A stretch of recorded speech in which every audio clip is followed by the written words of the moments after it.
Hi, this is Iram from Concept Learning and in this video we shall be talking about IELTS listening section जिसमें हम question type जो discuss करने वाले हैं वो हैं MCQs, multiple choice questions. ये काफ़ी confusing और tricky होते हैं of course और most of the times क्या आते ही आते हैं. पक्की बात है कि ये question आना ही आना है, ऐसा हो ही नहीं सकता कि MCQs नहीं आए. And yes, ये video दोनों type of students के लिए है. अगर आप एकेडमिक के स्टूडेंट हो या जनरल ट्रेनिंग के, इट डजंट मैटर बिकॉज आइल्स की जो लिसनिंग सेक्शन होता है वो सेम होता है दोनों ही टाइप्स ऑफ स्टूडेंट्स के लिए. तो इस वीडियो में जो हम बात करेंगे वो बात करेंगे टाइप्स ऑफ एमसीक्यूज. ये दो तरह के होते हैं.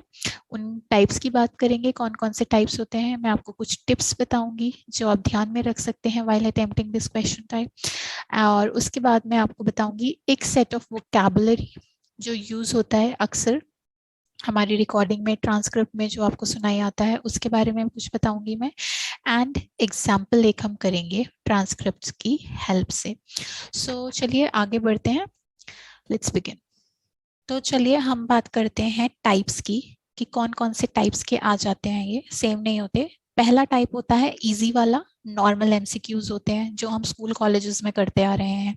That means one question and उस वन क्वेश्चन के तीन ऑल्टरनेटिव्स, 3 या 4 ऑल्टरनेटिव्स दिए होते हैं आपको एंड आपने वन आंसर करना होता है. One question one answer. ठीक है, एक क्वेश्चन है, ऑल्टरनेटिव्स हैं, एक आंसर सेलेक्ट करना है कोई सा भी. लेट्स से एक मोबाइल सेलेक्ट कर दिया, when it is the right time to buy ABC. 3 है, लेट्स से सेल सेलेक्ट कर दिया. So one question one answer, ये होते हैं हमारे नॉर्मल वाले. They are easier. नाउ जो मुश्किल लगते हैं स्टूडेंट्स को वो होते हैं लिस्ट सिलेक्शन.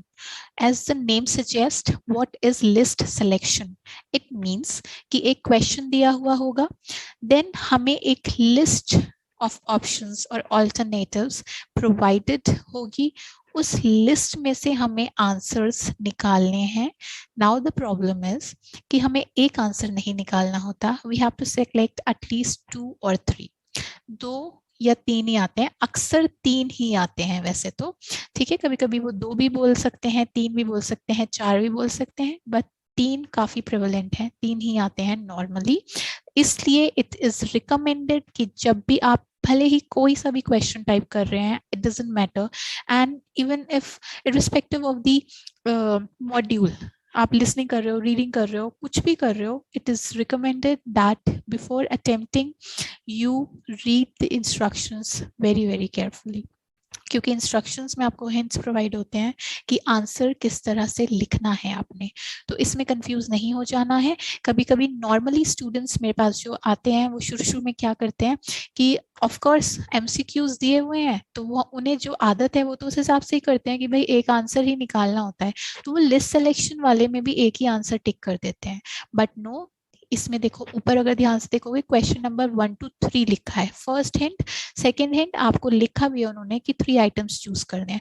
तो जब भी बहुत बड़ी लिस्ट दी होगी, अगर इंस्ट्रक्शंस नहीं भी पढ़े हैं तो समझ जाना दैट ये लिस्ट सिलेक्शन वाला क्वेश्चन है और हमें इसमें एक से ज्यादा ऑल्टरनेटिव्स चूज करने हैं और अपने आंसर उनको सेलेक्ट करना है. ठीक है, हम बात करते हैं कुछ इंपॉर्टेंट टिप्स की जो मैं आपको बताने वाली हूँ. ये ऐसा हो सकता है कि आपको लगे ये तो छोटी मोटी बातें हमें पता ही हैं, लेकिन अक्सर स्टूडेंट इनको ओवरलुक कर लेते हैं. तो इनको हल्के में मत लेना और जो मैं बता रही हूँ उनको ध्यान से सुनना. सी, टिप नंबर 1 इज, जब भी आपका रिकॉर्डिंग स्टार्ट हो रही है उससे पहले आपको पता है कि आपको 1 मिनट मिलता है अपने क्वेश्चंस पढ़ने के लिए. तो उस 1 मिनट का पूरा एफिशिएंटली इस्तेमाल करना है. ठीक है, उसे मजाक में नहीं लेना है. तो सबसे पहले what you have to do is look for the title if any. ठीक है, अगर आपके क्वेश्चंस दिए हुए हैं जैसे 1 2 3 4, इसके ऊपर एक टाइटल दिया हुआ है अगर, तो उसको पढ़ लेना. उससे आपको आइडिया हो जाएगा ऑफ द कॉन्टेक्स्ट. आपको पता होगा ऑल राइट आगे किस बारे में हमारी रिकॉर्डिंग है, तो आप थोड़ा उसके लिए अलर्ट हो जाओगे. ठीक है, तो आपको थोड़ा आइडिया हो जाएगा कि रिकॉर्डिंग किस बारे में है. Then read the question. बहुत ही अच्छे से रीड करने हैं आपने क्वेश्चंस को. एक एक क्वेश्चन को रीड करना और एक एक क्वेश्चन का कीवर्ड फाइंड करना. मैं भी बताती हूँ आपको आगे एग्जांपल्स में कि कीवर्ड क्या होते हैं. For example, let's say simple सा एग्जांपल लेते हैं. What is the name of the dog. Let's say अगर ये हमारा क्वेश्चन है तो कीवर्ड क्या होते हैं? कीवर्ड होते हैं जो सिर्फ से डिस्टिंक्ट एक फीचर होता है क्वेश्चन का, जो आपको पर्टिकुलरली बता रहा है कि क्वेश्चन है भाई किसके बारे में। तो यहाँ पे कीवर्ड है नेम और डॉग। इसका मतलब जब भी आपको सुनाई दे नेम या नेम से रिलेटेड कोई भी सिनोनिम या कोई वर्ड, या डॉग, डॉग से रिलेटेड कोई भी सिनोनिम या वर्ड, समझ लेना आपका आंसर वही है, तो वहां और ज्यादा अलर्ट हो जाना। ठीक है, तो ये जब भी होगा जब आप क्वेश्चन पढ़ोगे, क्वेश्चन अच्छे से पढ़ोगे तभी कीवर्ड निकाल पाओगे। फिर उस, और देखो जरूरी नहीं है कि वो सेम कीवर्ड ही आपको मेंशन होगा रिकॉर्डिंग में, इतना इजी नहीं होता है। तो आपको मोस्ट ऑफ द टाइम यही पॉसिबल होता है कि आपको सिनोनिम्स रिलेटेड हो नेम से रिलेटेड। लाइक जैसे ये वाला की हमारा कीवर्ड है, तो हो सकता है कि लिसनिंग में जब आप रिकॉर्डिंग सुन रहे हो तो वो साफ साफ नाम ना बोलें, नेम ना बोलें, कुछ और पैराफ्रेजिंग कर दें, सिनोनिम यूज कर दें। लेट्स से डॉग ना बोलें, डॉग का कुछ सिनोनिम यूज कर दें। लेट्स से पेट यूज कर दें, या कुछ भी इसका सिनोनिम। मैं आगे वाले एग्जांपल्स में आपको बता रही हूँ किस तरह करते हैं, अभी के लिए इतना जान लें। एंड देन और भी इंपॉर्टेंट बात है, then you have to read all the options. ठीक है, सारे ऑप्शंस पढ़ने होते हैं आपने, इसमें एक भी मिस मत कर देना, सो दैट जब आप सुनते रहो कि हाँ ये ऑप्शन आ गया, ये ऑप्शन आ गया, तो सारे ही ऑप्शन आपने यूज पढ़ने हैं। Then this is what, sorry for the spelling mistake, watch out for the answers that are correct but the speaker takes them away. ऐसा अक्सर होता है। लेट्स से A B C, let's say हम MCQs कर रहे हैं और हमने सुना सुना सुना और ये करेक्ट है, ये उसने कुछ बोला इसमें, लेट्स से कैमरा लिखा था, उसने बोला कि कैमरा यूजफुल है, तो आपने कैमरा टिक कर दिया। लेकिन ऐसा भी हो सकता है, इसको बोलते हैं डिस्ट्रैक्टर, कि फिर वो उसको वापस ले ले स्पीकर उस बात को, वो कह दे नो सॉरी। ऐसे डिस्ट्रैक्टर्स मैंने पहले वीडियोस में काफी आपको डिस्ट्रैक्टर्स वगैरह के बारे में बताया है, तो उनका ध्यान रखना कि स्पीकर ना बोल के वापस भी ले लेता है आंसर को, तो उसको ध्यान में रखना। लेट्स से कैमरा बोला उसने बट उसने कहा no sorry, this is not recommendable, तो जल्दी से उसको काट देना। Use elimination method. Now what is elimination method? Elimination methods, जो भी आपका ऑप्शन है, लेट्स से कैमरा हो गया, फोन हो गया, मोबाइल हो गया, लिस्ट हो गई, कुछ भी हो गई, जो ऑप्शन आपको लग रहा है कि ये पॉसिबल है उस पे टिक कर दो। लेट्स से कैमरा नहीं लग रहा, आपको लग रहा है, सुन के पता चलेगा, वो आपको रिकॉर्डिंग से आपको सुन के पता चलेगा कि कैमरा तो है ही नहीं है, आंसर हो ही नहीं सकता, इम्पॉसिबल कि कैमरा आंसर हो, तो रॉन्ग कर देना इसके आगे। लेट्स से फोन आपको लगे कि हाँ ये आंसर है, ये टिक कर देना। मोबाइल का लेट्स से आपको लगे यार समझ नहीं आ रहा आंसर है या नहीं है, तो क्वेश्चन मार्क लगा देना इसके आगे। ये हमारा एलिमिनेशन मेथड होता है।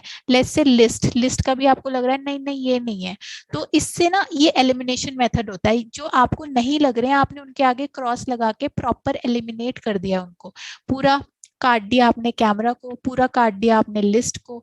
ठीक है, इसको कहते हैं एलिमिनेशन मेथड। तो इससे क्या होता है कि उनको पता चल जाता है, कि आपको पता चल जाता है उस वक्त कि ये तो बिल्कुल नहीं है, बिकॉज देखो वहां इतना टाइम नहीं होता कि आप याद रख सको, आप याद नहीं रख सकते। ठीक है, याद रखना बड़ा मुश्किल है। That's why we recommend elimination method, कि जिनके आगे क्रॉस क्रॉस करते रहो, क्रॉस लगा के पूरा ऐसे काटते रहो उनको कि ये तो पॉसिबल नहीं है। तो एक हमारा आंसर आया फोन, तो एक तो फोन पक्का लिख देना। एक ऐसा हो जाता है कभी कभी बुरी किस्मत से कि आप उस वक्त अलर्ट ना हो, तो आपको पक्का नहीं सुन पाए, तो आपने क्वेश्चन मार्क ही लगा दिया, चलो तो ऊपर वाले तो कट हो गए, नीचे वाले भी कट हो गए। लेट्स से दो ऑप्शंस चूज करने हैं हमने, तो क्या करोगे आप? फिर मोबाइल को भी टिक ही कर दोगे। ठीक है, ये पॉसिबिलिटी होती है क्वेश्चन मार्क वाले की कि मे बी ये सही हो। तो अगर एलिमिनेशन मेथड यूज करोगे तो काफी चांस है आपका कि आपका आंसर गलत नहीं होगा। यही लिखा है मैंने, keep putting tick mark in front of option that seem correct. जो ऑप्शन सही लग रहा है उसके आगे टिक मारते रहो, and the same is with the other one. अगर आपको गलत लग रहा है तो आप क्या करोगे, तो आप देखो अगर कोई ऑप्शन गलत लग रहा है तो उसके आगे क्रॉस लगा दो, अगर कोई ऑप्शन आपको सही लग रहा है तो उसके आगे राइट लगा दो, और अगर कुछ क्वेश्चन का आपको समझ में ही नहीं आ रहा है कि अब मैं क्या करूं, इसका समझ ही नहीं आ रहा मुझे, तो उसके आगे क्वेश्चन मार्क लगा दो। ये एक ट्रिक होती है, इसी के थ्रू हम एलिमिनेशन मेथड को अटेम्प्ट करते हैं, इस तरह करते हैं। ठीक है, तो जो एलिमिनेशन मेथड वाली चीज है वो है ये। ठीक है, रॉन्ग आंसर पे क्रॉस, सही आंसर पे ये, और जिसमें थोड़ा कंफ्यूजन है उसको ये, तो क्या होगा, क्रॉस वाला तो पूरा कट हो जाएगा कि ये तो हो ही नहीं सकता, राइट वाला तो ऑलरेडी राइट है, आपको पता चल गया। क्वेश्चन मार्क वाला भी, इफ गॉड फॉरबिड आपकी किस्मत अच्छी नहीं हुई इस वक्त, आप थोड़ा ध्यान भटक दिया, तो क्वेश्चन मार्क वाले को भी आप राइट कर देना, इन केस 2 से ज्यादा पूछे। Elimination method mostly list selection वाले क्वेश्चन में ज्यादा काम करता है, क्योंकि उसमें बंदा ज्यादा कंफ्यूज हो जाता है। ये सिंपल वाले तो सही होते हैं, पर लिस्ट सिलेक्शन वाले में जल्दी जल्दी टिक करना होता है हमने, तो इसलिए ये वाला मेथड उसमें ज्यादा रिकमेंडेबल होता है। डेंजर्स की भी बात करते हैं, वो ये होते हैं कि किन वजह से ये क्वेश्चन टाइप थोड़ा डिफिकल्ट हो जाता है और आपके एरर्स होने के चांसेस बढ़ जाते हैं। पहला तो ये है, देखो ये होता ही होता है, पक्की बात है कि all options given are usually said और डिस्कस्ड इन द रिकॉर्डिंग। ठीक है, तो उन्होंने जो भी आपको ऑप्शंस दे रखे हैं, लेट्स से उन्होंने नीचे कैमरा बोल दिया, फोन बोल दिया, की बोल दी, लिस्ट बोल दी, बुक बोल दी, अब ये बहुत सारे ऑप्शंस हैं, तो अब आप सोचोगे कि सही है ना, कि जो ऑप्शन वो बोल देंगे उनको हम टिक कर देंगे, चाहे हमें समझ में आए चाहे नहीं आए, कि ऐसा कुछ सेम ही लिखा हुआ है कि नहीं, बस जो सुनते रहेंगे बोल देंगे, जो नहीं सुनेंगे वो काटते रहेंगे, ऐसा नहीं है। क्योंकि जो भी ऑप्शंस उन्होंने दिए होते हैं आपको नीचे, देखो ये जो नीचे आपको दिए होंगे ना, ये सभी उन्होंने बोले होंगे, तो आपने ये देखना है कि आपके क्वेश्चन से कौन सा मैच कर रहा है। जो ऑप्शन मैच कर रहा है आपके क्वेश्चन से, ठीक है, जहाँ पे मैच हो रहा है वो आपका करेक्ट आंसर है, बोले ये सब जाएंगे। तो ये मत सोचना कि ये इतना आसान है कि आप जो सुन लोगे उसको लिख दोगे, नहीं, सब बोले जाएंगे, लेकिन जो बेस्ट मैच करेगा आपके क्वेश्चन के कॉन्टेक्स्ट के साथ वो सही आंसर होगा। So this makes this question type more difficult. Then the second one is distractors are present, जो मैंने अभी आपसे डिस्कस किया, कि ऐसा हो सकता है कि उन्होंने आपको एक आंसर बता दिया कि this is the answer, let's say मैं बोलूंगी कि कैमरा इज रिकमेंडेड, ठीक है, कैमरा इज रिकमेंडेड, बट फिर तो आपने जल्दी से कैमरा पे यहाँ पे टिक कर दिया, पर फिर मैं बोलूंगी but oh we are afraid now it's not, now it's not, तो इसका मतलब डिस्ट्रैक्टर आ गया। तो इसीलिए ऐसा बोला जाता है कि अगर आप कोई आंसर आपको लगे भी सुन के कि ये सही है, फिर भी रिकॉर्डिंग सुनते रहना, ठीक है, रिकॉर्डिंग सुनते रहना, क्योंकि ऐसा हो सकता है कि डिस्ट्रैक्टर बीच में आ जाए और वो आंसर करेक्ट ही ना हो, दूसरा आंसर करेक्ट हो। तो बिल्कुल ऐसे सेटिस्फाइड से होके बिल्कुल केयरफ्री होके मत बैठ जाना कि अब तो मिल गया आंसर छोड़ो और बैठ गए, नहीं, डिस्ट्रैक्टर आ सकता है, ये आंसर जो सही बोला था उन्होंने वो गलत है, ऐसा भी वो बता सकते हैं, तो उसके लिए आपको सुनना पड़ेगा। एंड सबसे बड़ी प्रॉब्लम जो होती है वो होती है answers might not come in order. मतलब ऐसा है कि जरूरी नहीं है कि जो रिकॉर्डिंग में पहले बोला है वो पहले आएगा एमसीक्यू में, ऊपर नीचे दिए होते हैं आपको आंसर्स, तो इनका आपने बहुत ध्यान रखना है। और इसकी जो सबसे बड़ी ट्रिक है या टिप समझ लो, दैट इज कंसंट्रेशन, ठीक है, विदाउट कंसंट्रेशन लिसनिंग में काम खराब है, कंसंट्रेशन एंड प्रैक्टिस। सो ये जो डेंजर्स हैं इनको आप जब भी ओवरकम कर सकते हो जब आप with full utmost concentration attempt कर रहे हो, ऑलराइट। तो ध्यान रखना कि ध्यान बिल्कुल भी ना भटके आपका। अच्छा देखो, अब हम बात करने वाले हैं वोकैबुलरी जो यूज्ड होती है। ये वोकैबुलरी कहाँ यूज्ड होती है, ये आपको रिकॉर्डिंग में सुनने को मिलेगी, ठीक है, आपने नहीं यूज करनी है, ये आपको रिकॉर्डिंग में सुनने को मिलेगी। तो मोस्टली जो एमसीक्यूज वाले क्वेश्चन होते हैं वो ये होते हैं कि क्वेश्चन होता है कि व्हाट इज रिकमेंडेड, या अगर कोई पर्सन है उसके लिए होता है कि what is that person recommending sorry, या फिर होता है what is prohibited, that means क्या चीज मना है, ठीक है, क्या चीज बैन है, क्या चीज आप नहीं कर सकते। तो रिकमेंडेड का मतलब जो चीज आप कर सकते हैं, जिसकी आपको परमिशन है, और व्हाट इज प्रोहिबिटेड जो आप नहीं कर सकते हैं, ठीक है, डिफरेंस समझ में आ रहा है दोनों में। तो अक्सर ऐसा होता है कि वो साफ साफ नहीं बोलते कि भाई ये रिकमेंडेड है और ये प्रोहिबिटेड है, नहीं, ठीक है, मोस्ट ऑफ द टाइम आइल्स में चाहे कोई सा भी सेक्शन हो, वो कैब का सारा खेल होता है जिसमें हम यूज करते हैं synonyms as well as paraphrasing. तो मैं वो आपको बता रही हूँ कि किस तरह पैराफ्रेज होके इन के लिए, रिकमेंडेशन के लिए और प्रोहिबिशन के लिए फ्रेजेस यूज हो सकती हैं। तो पहले बात करते हैं हम रिकमेंडेशन की। रिकमेंडेशन क्या मतलब, जो चीज आपको अलाउड है कुल मिला के, ठीक है, जो चीज आपको कुल मिला के अलाउड है वो होता है रिकमेंडेशन। तो वो रिकमेंड की जगह आपसे क्या बोल सकते हैं, you should, you ought to, it's advisable, I suggest, that's a good idea to. Now ये नीचे वाले ट्रिकी होते हैं, ये होते हैं if I were you I would. That means वो आपसे कह रहे हैं अगर मैं तुम्हारी जगह होता आई वुड डू दिस, तो जो भी बोल रहे हैं उसको टिक कर देना। If I were in your shoes, इसका भी यही मतलब है कि अगर मैं तुम्हारी जगह होता तो आई वुड, उसको टिक कर देना। समझ रहे हो? Now this one is for prohibition. Prohibition का मतलब होता है समथिंग दैट इज बैंड और not allowed to do. Alright, तो इसके लिए क्या क्या वोकैबुलरी यूज कर सकते हैं? हो सकता है वो डायरेक्टली ना बोलें कि this is not allowed, because not allowed is such a simple word, I don't think they use it जब वो आपको एमसीक्यू वाले क्वेश्चंस दे रहे हैं। तो उसमें आप लिखोगे, सॉरी आपने लिखोगे, वो आपको बोलेंगे you can not, you must not, it's forbidden, it's not permitted, it's banned, it's not permissible, it's not authorized, it's not approved, I'm afraid you can't do this, I'm afraid you can't do this। तो वो जो भी मना कर रहे हैं वो option इसका मतलब ठीक है कि वो क्वेश्चन के हिसाब से लिखना है। Then the other one is you won't be able to. You won't be able to का मतलब है कि आपको मालूम है कि आप ये नहीं कर सकते, तो प्रोहिबिटेड में उस पर हम टिक कर देंगे। तो बस ये हमारी vocabulary most of the time यही यूज होती है। आई डोंट थिंक इसके आगे पीछे कोई और यूज होगी, बस आप इनको ध्यान में रखेंगे तो ही आपका काम हो जाएगा। तो अब हम एक एग्जाम्पल करने की कोशिश करते हैं, ठीक है, जो आपको रिकॉर्डिंग की जगह ना मैंने ट्रांसक्रिप्ट लिख दी है सो दैट आपकी नोट मेकिंग हो जाए। तो ये सब ट्रांसक्रिप्ट का मतलब जो रिकॉर्डिंग में बोला गया है ये उसकी डिटेल है, रिटन डिटेल कि क्या बोला गया है। तो लेट्स से कि सबसे पहले हम क्वेश्चन पढ़ेंगे, what 3 items are recommended to take with you on the trip. ठीक है, तो इससे हमें पता चल गया कि लिस्ट सिलेक्शन वाला क्वेश्चन है, हमने 3 आइटम्स करने हैं, दैट मीन्स हमारे इसके 3 आंसर होने वाले हैं, एक नहीं। उसके बाद हमारा रिकमेंडेशन का क्वेश्चन है, रिकमेंडेशन से क्या पता चल गया कि जो चीजें अलाउड हैं वो लिखनी है हमने। और to take with you on the trip, that is जो अलाउड है ट्रिप पे अपने साथ लेके जाने के लिए। तो इसके मेरे 3 कीवर्ड हैं।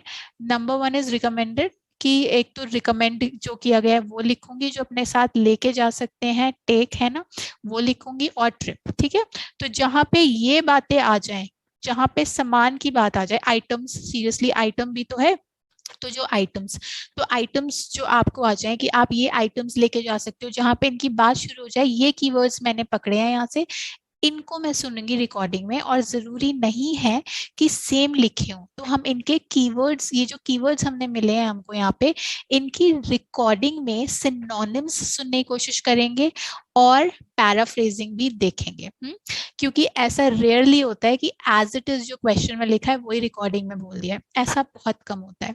तो चलो देखते हैं। अब सबसे पहले अब देखते हैं, हल्के हल्के करके ना एलिमिनेशन मेथड के थ्रू इसको करेंगे। नाउ सबसे पहले लिखा है you really must have some strong footwear like a good pair of boots. तो उन्होंने बोला है you really must have, you really must have का मतलब पक्का होना चाहिए, what, strong footwear, strong footwear like a good pair of boots। ठीक है, तो इसका मतलब गुड पेयर ऑफ बूट्स या स्ट्रॉन्ग फुटवेयर, तो ये सिनोनिम यूज हुआ है सबसे पहले वॉकिंग बूट्स का स्ट्रॉन्ग फुटवेयर। स्ट्रॉन्ग फुटवेयर हमारा क्वेश्चन में बोला है, वॉकिंग बूट्स हमें ऑप्शंस में दे रखा है यहाँ पे, तो जल्दी से इस पे टिक कर देंगे कि ये तो पक्की बात है, आंसर होगा। नाउ उसके बाद है हमारा many of you will want to take a camera. तो अब कुछ लोग कैमरा पे टिक कर देंगे, बट यहाँ पे देखो डिस्ट्रैक्टर आ गया, but I am afraid it is prohibited. तो अब क्या हुआ, इट इज प्रोहिबिटेड, तो जो टिक मारा था अब वो कैंसिल हो गया, तो इसको हमने सारा काट दिया कि ये तो पक्की बात है, हमारा आंसर नहीं है। Now it will be quite shaded, so I do not think you need to worry about sunscreen. तो सनस्क्रीन पे भी क्रॉस कर दिया हमने इस तरह कि नहीं भाई सनस्क्रीन भी नहीं है, सनस्क्रीन को भी सारा काट देंगे।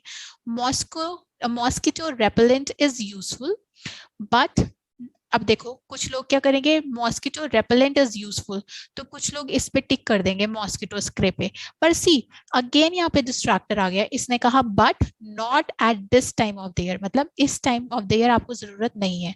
तो नाउ ये भी डिस्ट्रैक्टर की वजह से कट हो गया, इसको भी पूरा एलिमिनेट कर देंगे कि ये भी आंसर नहीं होगा।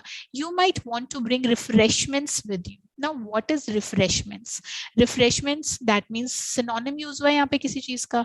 हमें ऑप्शंस में दे रखा है फूड एंड ड्रिंक, बी वाला ऑप्शन देखो, फूड एंड ड्रिंक उन्होंने सीधा नहीं बोला, दे हैव सेड रिफ्रेशमेंट्स, तो आ गया ना सिनोनिम। इसका मतलब it's a must, with you it's a must, so now okay fine, food and drink मतलब रिफ्रेशमेंट टिक कर देंगे इसके आगे। okay, if I were you, I were you का अभी मैंने आपको वोकैबुलरी बताई थी कि वो कुछ रिकमेंड कर रहे हैं, दैट मीन्स ये आंसर हो सकता है। I would take a good size rucksack, मतलब अच्छे साइज का रक्सैक। नाउ कुछ लोग कंफ्यूज हो जाएंगे कि रक्सैक क्या होता है, तो let me tell you, rucksack एक बड़े बैग को कहते हैं, बहुत बड़ा बैग इज अ रक्सैक, ठीक है। तो ये हमारा सिनोनिम यूज हुआ है, अगेन पैराफ्रेजिंग के थ्रू हमने इसको कर लिया है। तो हम अगेन रक्सैक पे या लार्ज बैग पे टिक कर लेंगे, ठीक है। आगे बोला है as you may want to bring a change of clothing और अदर पर्सनल आइटम्स, ठीक है। रक्सैक इसलिए चाहिए क्योंकि आपको अपने पर्सनल आइटम्स आप इस पे लिख सकते हो। तो देखो जो पहला वाला ऑप्शन है वो रॉन्ग हो गया, ये रॉन्ग हो गया और ये रॉन्ग हो गया आपका। और जो ये फूड एंड ड्रिंक है इस पे टिक हो जाएगा और इस पे टिक हो जाएगा और इस पे टिक हो जाएगा।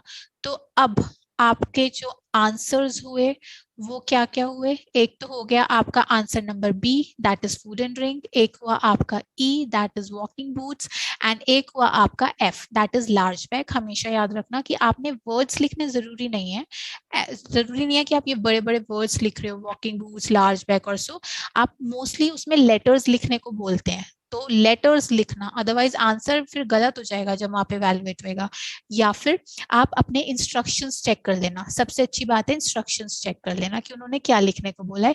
मोस्ट ऑफ द टाइम वो लेटर्स ही लिखने को बोलते हैं सही आंसर के, पर फिर भी फॉर सेफ रहने के लिए, फॉर बीइंग सेफ, आप क्या कर सकते हैं, आप एक बार इंस्ट्रक्शंस जरूर ही पढ़ लेना।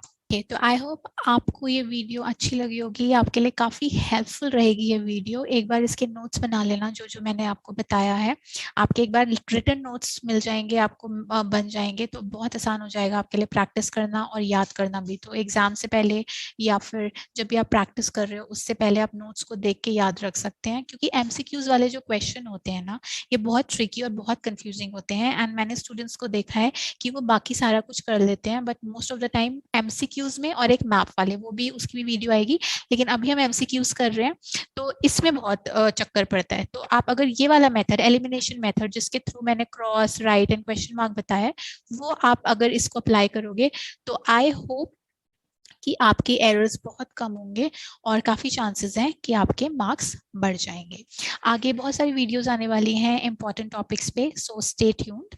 In case of any query you may ask us any question, Instagram पे भी आप हमें डीएम कर सकते हैं, हमारा इंस्टाग्राम का भी हैंडल है जिसका लिंक मैंने आपको नीचे वीडियो की डिस्क्रिप्शन में दिया है। अदरवाइज आप यूट्यूब पे भी कमेंट के थ्रू हमसे बात कर सकते हैं। एंड मैं ऑफलाइन और ऑनलाइन दोनों तरह की कोचिंग प्रोवाइड करती हूँ, so if you are interested then feel free to contact, we shall be more than happy to help you. All right, तो keep practicing, till then bye bye, take care and all the very best.